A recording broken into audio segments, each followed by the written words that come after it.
everyone. This is Mike Brennan here at the National Hurricane Center. It's just after 11:30 a.m. Eastern Time on Friday, September 27th, coming on to talk about the latest with Tropical Storm Helene. We have a very serious, widespread, catastrophic flash flooding situation that's playing out on this Friday, all the way from North Georgia through upstate South Carolina into western North Carolina and now extending into southwestern Virginia. Looking at the radar, you can see these heavy rain bands primarily now to the east and northeast of Helene, producing very heavy rainfall across the Appalachians.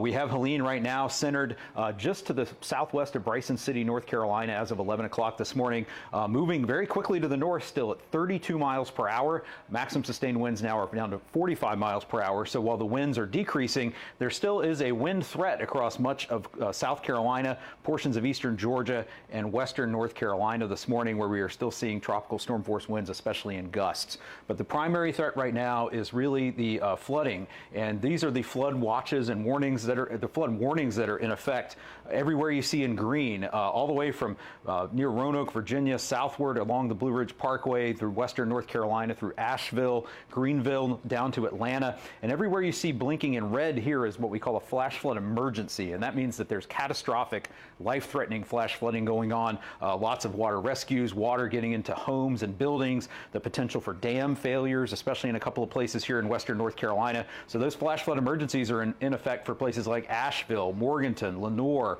up to Boone, North Carolina, portions of southwest Virginia, Wythe County, Smith County, and then if you scroll back down here into the Greenville area in North Carolina, and then down to the Atlanta area. So everyone in these areas needs to be on the alert for the potential rising water coming into homes and buildings and affecting areas in those western North Carolina counties, particularly right now where we have the most widespread flooding going on. If we move ahead now to talk about the rainfall risk for the rest of the day, we're really concerned about everywhere you see colored in yellow, and from the yellow into the red, and especially this pink area that includes Asheville, Boone, where we have those flash flood emergencies in effect. That's where we're going to see that catastrophic and life-threatening urban and flash flooding playing out, as well as landslides, especially in western North Carolina. We've already seen reports of some landslides today.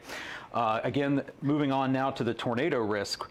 There is a tornado watch in effect over much of central and eastern North Carolina, northeastern South Carolina, portions of south central and southeastern Virginia. We have several tornado warnings in effect now as you move across portions of central North Carolina to the near the Raleigh-Durham area, down to the east of Fayetteville and up near the Virginia border. So there will be a continued risk of tornadoes through the day today, especially across, with the highest risk down here across southeastern North Carolina, but a broader risk across much of southeastern Virginia, central and eastern North Carolina.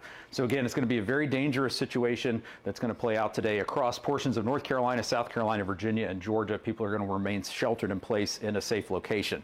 So let's talk a little bit now about flooding and some post-storm ongoing safety about rainfall flooding and the significant flooding that's going on. We lose most people in flooding to car-related fatalities. So please don't drive around barricades, especially when we get to later in the day, when we get to nightfall. Don't be out driving around in flooded areas. You may not see that a bridge or a road is washed out.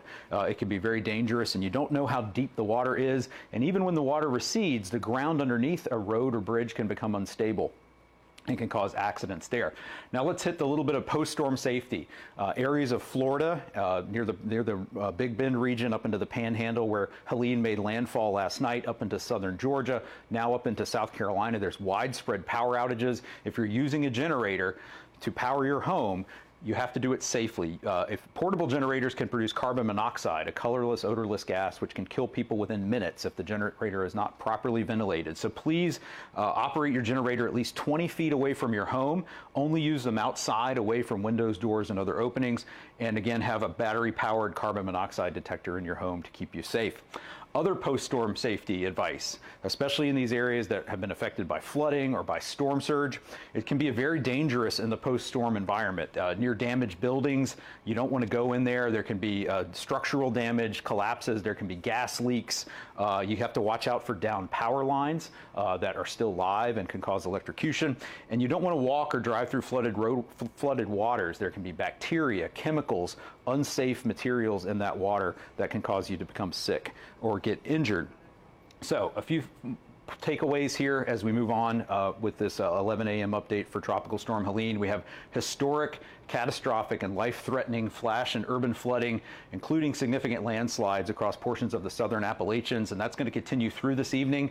And beyond that time, there's going to be widespread, significant to record river flooding that will last for days in some of these areas, especially across North Carolina, South Carolina, and portions of Georgia. Damaging wind gusts are going to continue over portions of Georgia, the Carolinas, and even west of the Appalachians into Tennessee and Kentucky today, particularly over the higher terrain of the southern Appalachians.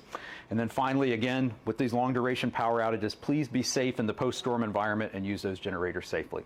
So thanks for joining us here at the Hurricane Center. You can always get more information here at hurricanes.gov. You can get more information about hazards local in your area from your local National Weather Service office at weather.gov. Thanks for joining us. I'm Mike Brennan at the National Hurricane Center.